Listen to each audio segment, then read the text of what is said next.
La sinapsis y la comunicación neuronal, entendiendo el lenguaje del cerebro. La sinapsis es uno de los procesos más importantes en el funcionamiento del cerebro y es fundamental para nuestra comprensión de cómo pensamos, sentimos y actuamos. Para entender cómo funciona nuestro cerebro, primero debemos entender cómo las neuronas, las células nerviosas, se comunican entre sí, y aquí es donde la sinapsis entra en juego. ¿Qué es una sinapsis? Una sinapsis es la conexión que permite a una neurona enviar señales a otra. Imagina a las neuronas como mensajeros que necesitan pasar información rápidamente de una a otra, y la sinapsis es el puente por donde cruzan estos mensajes. Las neuronas no están físicamente conectadas entre sí, en cambio, hay un pequeño espacio entre ellas llamado hendidura sináptica, donde ocurre la transmisión de la información. ¿Cómo se transmite la información? La comunicación neuronal no es como un mensaje de texto simple, es más como una cadena de eventos químicos y eléctricos que suceden en fracciones de segundo. Aquí te explico paso a paso cómo sucede. Impulso eléctrico, potencial de acción. Todo comienza cuando una neurona recibe suficiente estímulo, lo que genera un impulso eléctrico llamado potencial de acción. Este impulso viaja a lo largo de la neurona, recorriendo su estructura hasta llegar a la punta de la neurona, en una región llamada terminal sináptica. Liberación de neurotransmisores. Cuando el impulso eléctrico llega al final de la neurona, provoca que se liberen sustancias químicas especiales llamadas neurotransmisores. Estos neurotransmisores se encuentran almacenados en pequeñas burbujas dentro de la neurona, y cuando se libera el impulso, estas burbujas se mueven hacia la membrana de la neurona y vierten su contenido en la hendidura sináptica. Cruce del neurotransmisor. Los neurotransmisores luego cruzan este pequeño espacio, la hendidura sináptica, y se conectan con receptores en la superficie de la siguiente neurona, como si fueran llaves que encajan en cerraduras específicas. Cada neurotransmisor tiene un receptor específico que solo se activa con ese neurotransmisor. Respuesta en la neurona receptora. Cuando los neurotransmisores se unen a los receptores, provocan cambios en la neurona receptora, que puede generar su propio impulso eléctrico, continuando así el proceso de comunicación hacia otras neuronas. Reabsorción o degradación. Después de cumplir su función, los neurotransmisores son retirados del espacio sináptico. Pueden ser reabsorbidos por la neurona emisora para ser utilizados nuevamente, un proceso llamado recaptación, o descompuestos por enzimas. Neurotransmisores, los mensajeros químicos. Existen muchos tipos de neurotransmisores, y cada uno tiene una función diferente en el cerebro. Aquí hay algunos ejemplos comunes. Dopamina, asociada con el placer, la motivación y el movimiento. Tiene un papel importante en el control de los movimientos corporales y en la regulación del humor. Serotonina, afecta el estado de ánimo, el sueño y la digestión. Bajos niveles de serotonina están asociados con la depresión. Acetilcolina, ayuda en la contracción muscular y en la memoria. Está involucrada en el aprendizaje y en la regulación de los ciclos de sueño. GABA, es el principal neurotransmisor inhibidor, lo que significa que ayuda a calmar el cerebro y a reducir la actividad neuronal, previniendo el exceso de excitación que puede llevar a problemas como la ansiedad. ¿Por qué es importante la sinapsis? Cada acción, pensamiento o emoción que experimentamos es el resultado de millones de neuronas comunicándose entre sí a través de sinapsis. Desde mover un dedo hasta resolver un problema matemático, todo depende de que este sistema funcione correctamente. Incluso las emociones y los recuerdos están moldeados por las interacciones sinápticas. Además, comprender la sinapsis nos permite desarrollar tratamientos médicos. Muchos trastornos neurológicos, como la depresión, Parkinson o Alzheimer, están relacionados con problemas en la comunicación sináptica. Entender este proceso ha permitido desarrollar medicamentos que regulan neurotransmisores específicos, mejorando la calidad de vida de millones de personas. Mejorar el aprendizaje y la memoria. Cuando aprendemos algo nuevo, se crean nuevas conexiones sinápticas, y algunas conexiones existentes se fortalecen. Esto es clave para la plasticidad cerebral, la capacidad del cerebro para adaptarse y cambiar. Sinapsis excitatorias e inhibitorias. Hay dos tipos principales de sinapsis, excitatorias e inhibitorias. Las sinapsis excitatorias aumentan la probabilidad de que la neurona receptora genere un impulso, mientras que las inhibidoras reducen esa probabilidad. El equilibrio entre estas sinapsis es fundamental para el buen funcionamiento del cerebro. Si hay demasiada excitación, puede provocar trastornos como la epilepsia. Si hay demasiada inhibición, el cerebro puede volverse menos reactivo y llevar a problemas cognitivos o emocionales. ¿Qué pasa si la sinapsis no funciona correctamente? Cuando las sinapsis no funcionan bien, pueden surgir diversos problemas en el cerebro y el cuerpo. Por ejemplo, la esquizofrenia está relacionada con un exceso de actividad dopaminérgica en ciertas partes del cerebro, mientras que en el Alzheimer, las neuronas pierden la capacidad de comunicarse de manera efectiva, lo que provoca problemas de memoria y cognición. La plasticidad cerebral, el poder de la adaptación. La plasticidad cerebral, también conocida como neuroplasticidad, es la capacidad del cerebro para cambiar y adaptarse a lo largo de la vida. A diferencia de lo que se creía hace décadas, el cerebro no es una estructura rígida que deja de desarrollarse después de cierta edad. En cambio, está en constante transformación, reorganizándose y adaptándose a nuevas experiencias, aprendizajes e incluso lesiones. Este proceso es clave para todo, desde aprender nuevas habilidades hasta recuperarse de daños cerebrales. ¿Qué es la plasticidad cerebral? La plasticidad cerebral se refiere a la capacidad del cerebro para cambiar su estructura y función en respuesta a las experiencias y estímulos del entorno. Imagina al cerebro como una red de caminos que se fortalecen, cambian de dirección o crean nuevos puentes según cómo los usemos. Cada vez que aprendemos algo nuevo o repetimos una acción, esas rutas neuronales se vuelven más fuertes. Tipos de plasticidad cerebral. Existen dos tipos principales de plasticidad. Plasticidad estructural, este tipo se refiere a los cambios físicos en el cerebro, como la creación de nuevas conexiones sinápticas entre las neuronas. Por ejemplo, cuando aprendemos un idioma o un instrumento musical, las áreas del cerebro involucradas en esas tareas crean nuevas conexiones neuronales y refuerzan las ya existentes. Plasticidad funcional, aquí, el cerebro cambia la función de ciertas áreas para compensar daños o pérdida de capacidades. Esto es común en personas que han sufrido lesiones cerebrales o accidentes cerebrovasculares, donde otras áreas del cerebro asumen las funciones de las zonas afectadas. ¿Cómo ocurre la plasticidad cerebral? El cerebro cambia y se adapta a través de un proceso continuo de fortalecimiento o debilitamiento de las conexiones neuronales, dependiendo de cómo y cuánto las usemos. El dicho, la práctica hacia el maestro, se aplica aquí perfectamente. Cuanto más se utiliza una red neuronal, más fuerte se vuelve. Por el contrario, las conexiones que no se usan tienden a debilitarse y eventualmente desaparecer. Este fenómeno es clave para explicar por qué la repetición es tan importante para el aprendizaje. Neurogénesis. A lo largo de la vida, el cerebro no solo cambia sus conexiones, sino que también puede generar nuevas neuronas, un proceso llamado neurogénesis. Aunque la mayor parte de nuestras neuronas se forman antes del nacimiento, la neurogénesis continúa en ciertas áreas del cerebro, como el hipocampo, una región clave para la memoria y el aprendizaje. Refuerzo de sinapsis. Cuando aprendemos algo nuevo, las sinapsis, las conexiones entre las neuronas, se refuerzan. Cuantas más veces repetimos una acción o pensamiento, más fácil se vuelve para nuestras neuronas comunicarse, lo que hace que la tarea o el conocimiento sea más automático. Ejemplos de plasticidad cerebral en la vida cotidiana.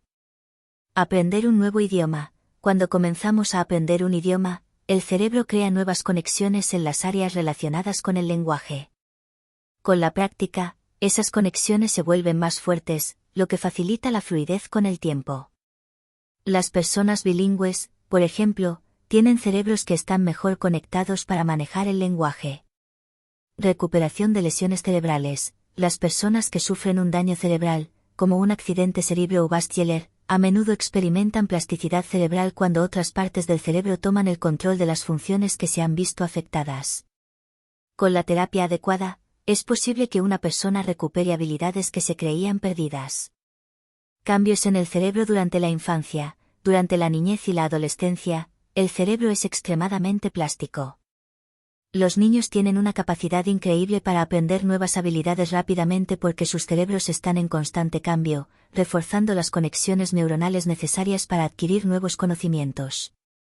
¿Por qué es importante la plasticidad cerebral? Aprendizaje y desarrollo. La plasticidad cerebral es la razón por la que podemos seguir aprendiendo durante toda la vida.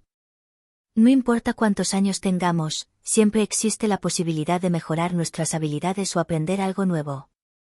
Esto también explica por qué algunas personas que comienzan a aprender algo tarde en la vida pueden llegar a ser igual de competentes que aquellos que comenzaron de jóvenes. Recuperación tras lesiones. La capacidad del cerebro para adaptarse es esencial para la rehabilitación. Cuando alguien sufre un daño cerebral, el cerebro puede reorganizarse para asignar nuevas funciones a las áreas sanas.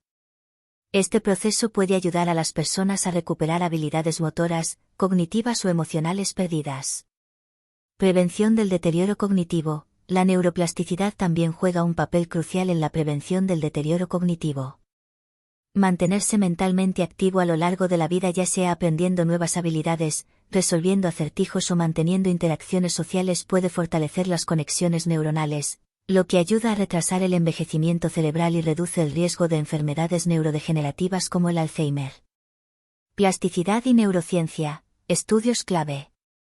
Estudios en músicos. Se ha demostrado que los cerebros de los músicos, especialmente aquellos que comenzaron a tocar a una edad temprana, tienen una mayor plasticidad. Las áreas del cerebro relacionadas con la coordinación motora y la audición están más desarrolladas en comparación con las de personas no músicos. Investigaciones con amputados. En personas que han perdido una extremidad, el cerebro puede reorganizarse para que las áreas que antes controlaban esa extremidad comiencen a ser utilizadas para otras funciones. Esto muestra cómo el cerebro es capaz de adaptarse rápidamente a cambios físicos en el cuerpo. La plasticidad cerebral a lo largo de la vida. La plasticidad es más rápida y eficiente durante la infancia y la adolescencia, cuando el cerebro está en su fase de desarrollo más activo. Sin embargo, la plasticidad continúa en la adultez y la vejez. Aunque con la edad se reduce la velocidad con la que el cerebro puede adaptarse, sigue siendo posible crear nuevas conexiones neuronales y aprender nuevas habilidades. ¿Cómo podemos estimular la plasticidad cerebral? Aprender cosas nuevas, ya sea aprendiendo un idioma, practicando un deporte o tocando un instrumento, cualquier nueva actividad que desafíe el cerebro estimula la plasticidad. Ejercicio físico. El ejercicio regular mejora la plasticidad cerebral, en parte debido a que aumenta la neurogénesis y mejora el flujo sanguíneo cerebral, lo que fortalece las conexiones neuronales. Interacciones sociales. Mantener relaciones sociales activas también es importante para la salud cerebral, ya que el intercambio de ideas y experiencias estimula múltiples áreas del cerebro. Meditación y mindfulness. La práctica de la atención plena ha demostrado aumentar la plasticidad cerebral, especialmente en áreas relacionadas con la autorregulación emocional y la concentración. La memoria y el almacenamiento de la información, el proceso detrás del recuerdo. La memoria es una de las funciones más fascinantes y complejas del cerebro humano. Es el proceso mediante el cual codificamos, almacenamos y luego recuperamos información. Sin la memoria, no podríamos aprender, tomar decisiones o recordar eventos importantes de nuestras vidas. La neurociencia de la memoria estudia cómo el cerebro lleva a cabo este proceso y cómo diferentes estructuras y mecanismos permiten que recordemos todo, desde lo más trivial hasta lo más significativo. ¿Qué es la memoria? La memoria es la capacidad del cerebro para registrar experiencias y datos, organizarlos y luego acceder a ellos cuando los necesitamos. Es un sistema compuesto por varias fases que trabajan juntas para convertir la información recibida en recuerdos que pueden durar desde unos segundos hasta toda la vida. Los 3 procesos de la memoria. La memoria no es un solo evento, sino que está compuesta por 3 procesos principales. Codificación. Este es el primer paso en el proceso de la memoria. Implica la transformación de la información que recibimos del entorno en una forma que el cerebro puede almacenar. Durante la codificación, la información sensorial, como lo que vemos, oímos o sentimos, se convierte en señales eléctricas y químicas que las neuronas pueden procesar. Almacenamiento. Después de que la información ha sido codificada, se guarda en el cerebro. Hay diferentes tipos de almacenamiento de memoria. Memoria a corto plazo. MCP retiene información por un periodo breve, generalmente entre 15 y 30 segundos. Un ejemplo sería recordar un número de teléfono temporalmente antes de anotarlo. Memoria a largo plazo. MLP. Si la información es importante o repetida lo suficiente, puede transferirse a la memoria a largo plazo, donde puede durar desde minutos hasta toda la vida. Es aquí donde se almacenan nuestras experiencias pasadas, conocimientos y habilidades. Recuperación. Finalmente, la recuperación es el proceso mediante el cual accedemos a la información almacenada cuando la necesitamos. Este proceso puede ser tan sencillo como recordar dónde dejamos las llaves o tan complejo como evocar una experiencia emocional significativa de hace años. ¿Dónde se almacena la memoria en el cerebro?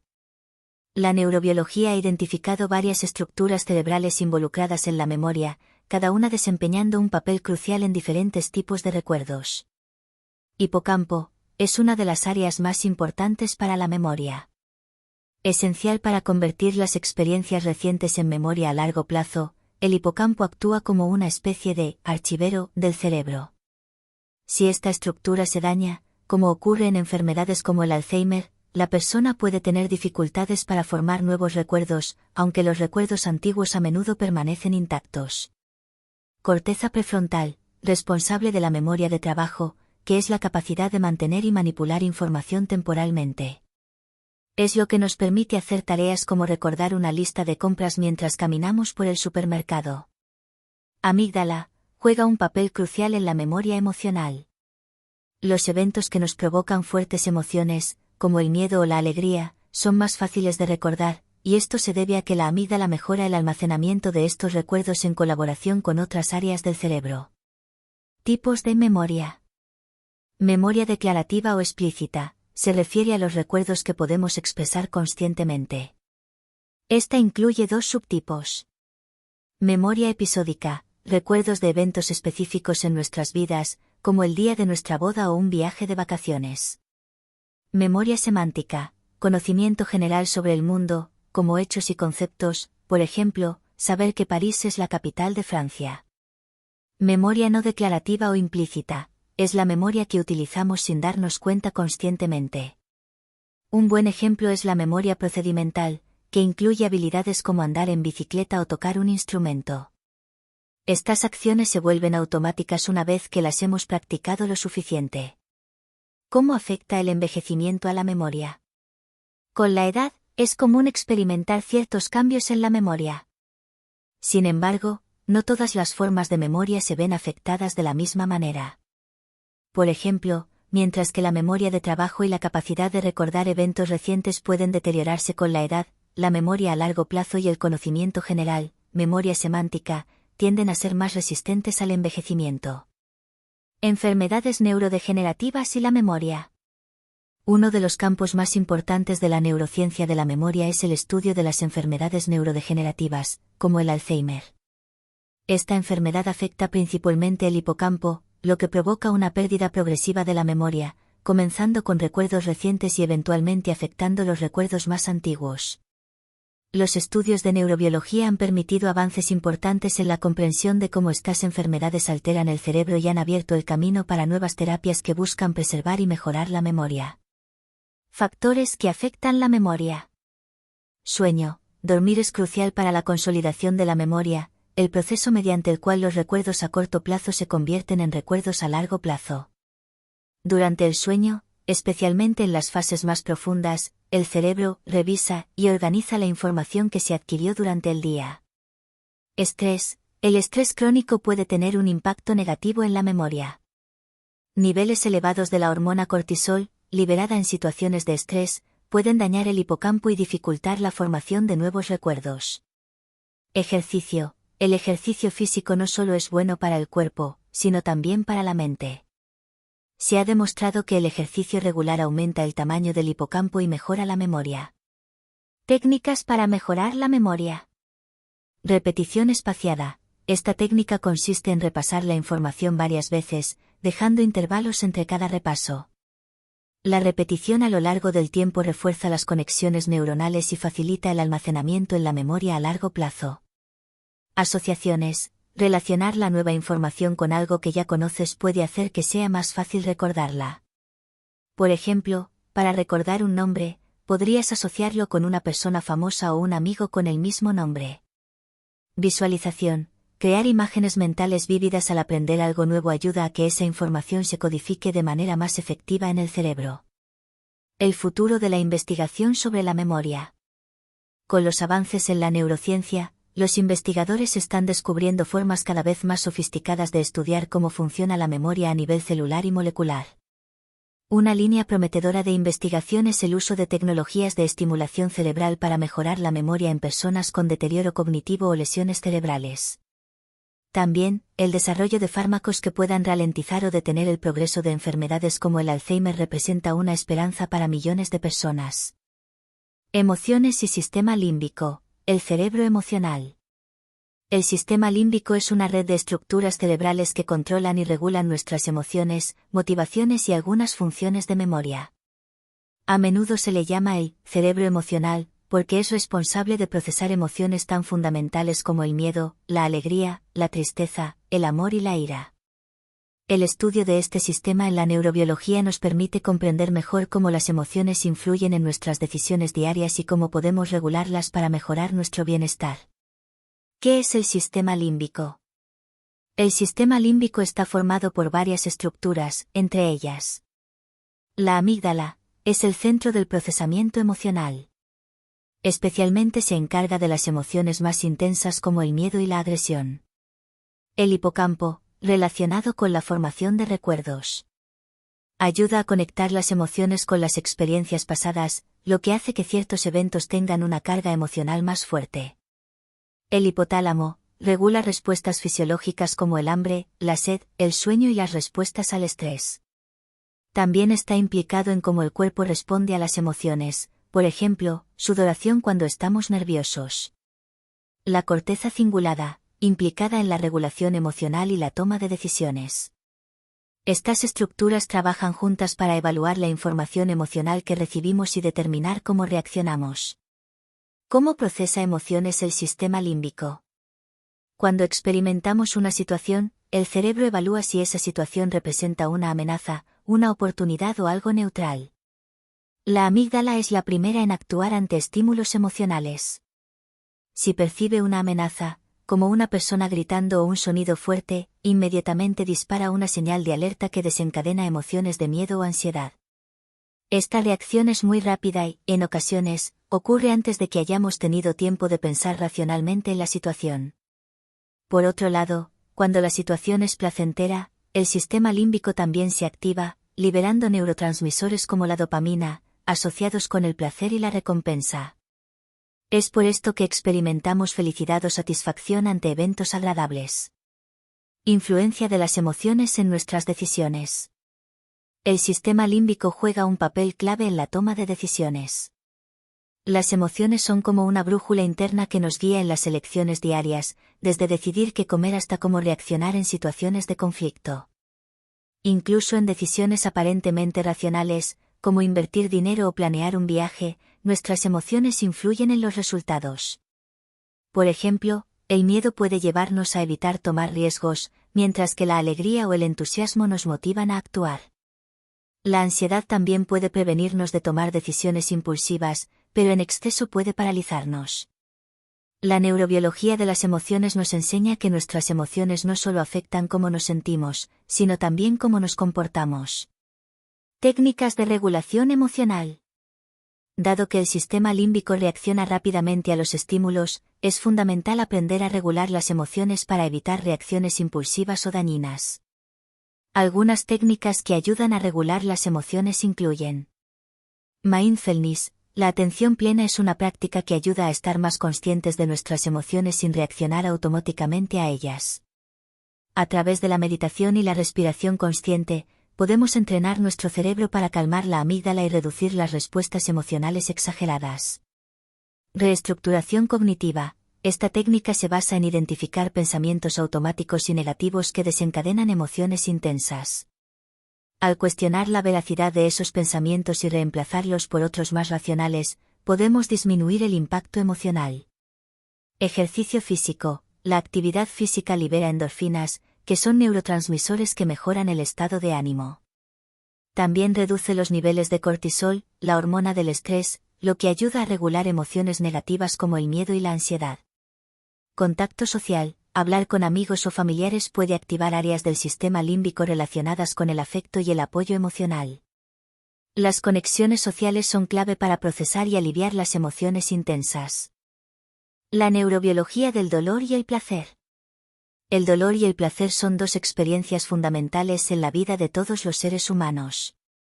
Aunque parecen opuestas, están controladas por las mismas estructuras y procesos en el cerebro. Estas sensaciones son esenciales para nuestra supervivencia, ya que el dolor nos alerta de posibles peligros y el placer nos motiva a buscar lo que necesitamos para prosperar. Comprender cómo el cerebro procesa estas experiencias es clave para el desarrollo de tratamientos médicos, como la gestión del dolor crónico y el manejo de adicciones. ¿Qué es el dolor? El dolor es una señal de advertencia que el cuerpo envía al cerebro cuando algo no está bien. Puede ser físico, como cuando te golpeas el pie, o emocional, como cuando pierdes a un ser querido. El dolor comienza con la activación de receptores especializados llamados nociceptores, que se encuentran en la piel, los músculos y los órganos internos. Cuando estos receptores detectan un estímulo dañino, como calor extremo o una herida, envían señales eléctricas al cerebro a través de la médula espinal. Una vez que estas señales llegan al cerebro, áreas como la corteza somatosensorial, que localiza el dolor en el cuerpo, y la amígdala, que le da un componente emocional al dolor, se activan. Esto explica por qué el dolor físico también suele generar malestar emocional. ¿Qué es el placer? El placer es lo opuesto al dolor. Está diseñado para motivarnos a repetir conductas beneficiosas, como comer, descansar o socializar. La experiencia del placer está mediada principalmente por el sistema de recompensa del cerebro. Este sistema incluye varias áreas, pero la más importante es el núcleo accumbens, una región del cerebro que libera un neurotransmisor llamado dopamina cuando hacemos algo placentero. La dopamina es el químico de la felicidad, ya que nos hace sentir bien y refuerza el deseo de repetir las actividades que nos causan placer, como comer nuestra comida favorita o disfrutar de una tarde con amigos. Dolor y placer, dos caras de la misma moneda. Aunque el dolor y el placer parecen sensaciones opuestas, están interconectados en el cerebro. Investigaciones han demostrado que algunas de las mismas áreas cerebrales que procesan el dolor también están involucradas en la experiencia del placer. Por ejemplo, el sistema límbico, responsable de nuestras emociones, participa tanto en la regulación del dolor como del placer. Este vínculo explica por qué, en ciertos casos, una experiencia dolorosa puede transformarse en placer, como ocurre cuando superamos un desafío físico, como una carrera difícil, o emocional, como un obstáculo personal, lo que genera una gran satisfacción. Dolor crónico, cuando las señales del dolor no se apagan. En situaciones normales, el dolor es temporal y desaparece cuando el daño físico se cura. Sin embargo, en algunas personas, el sistema de dolor no funciona correctamente, y las señales de dolor continúan enviándose al cerebro incluso cuando no hay un daño físico. Esto es lo que ocurre en el dolor crónico. El dolor crónico es extremadamente difícil de tratar porque el cerebro se acostumbra a sentir dolor, lo que provoca una sobreestimulación constante de las áreas que lo procesan. En estos casos, la neurobiología ha sido fundamental para desarrollar tratamientos que puedan interrumpir estas señales, como los medicamentos que bloquean los receptores del dolor, la terapia cognitivo-conductual o incluso la estimulación eléctrica de ciertas áreas del cerebro. La neurobiología del placer y la adicción. El placer está directamente relacionado con la adicción. Cuando experimentamos algo placentero, como consumir azúcar o escuchar música que nos gusta, el cerebro libera dopamina en grandes cantidades. Esta explosión de dopamina nos hace sentir bien y nos impulsa a repetir la acción que la causó. Sin embargo, cuando este proceso se sobreestimula, como ocurre con el consumo de drogas o comportamientos adictivos, el cerebro puede quedar enganchado a esas sensaciones de placer. El problema es que, con el tiempo, el cerebro se adapta y requiere más y más del estímulo, como la droga o la actividad adictiva, para liberar la misma cantidad de dopamina. Esto lleva a una búsqueda constante del placer y puede desencadenar el desarrollo de una adicción.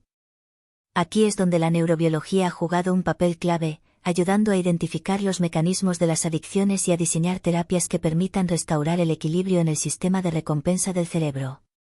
Regulación del dolor y el placer. Dado que ambos, el dolor y el placer, son fundamentales en nuestras vidas, la regulación de estas experiencias es vital para el bienestar. La neurobiología ha permitido desarrollar diversas estrategias para manejar el dolor y maximizar el placer de manera saludable. Para el dolor, terapias que incluyen medicamentos, mindfulness y técnicas como la acupuntura han demostrado ser eficaces. También se están desarrollando tratamientos innovadores, como la estimulación cerebral profunda, para personas con dolor crónico severo. Para el placer, mantener un equilibrio entre las fuentes de placer es clave. La práctica de actividades placenteras, como el ejercicio físico, el arte o la socialización, ayuda a mantener un sistema de recompensa saludable, evitando caer en conductas adictivas. Gracias por ver el vídeo, le invito a que se suscriba a este canal.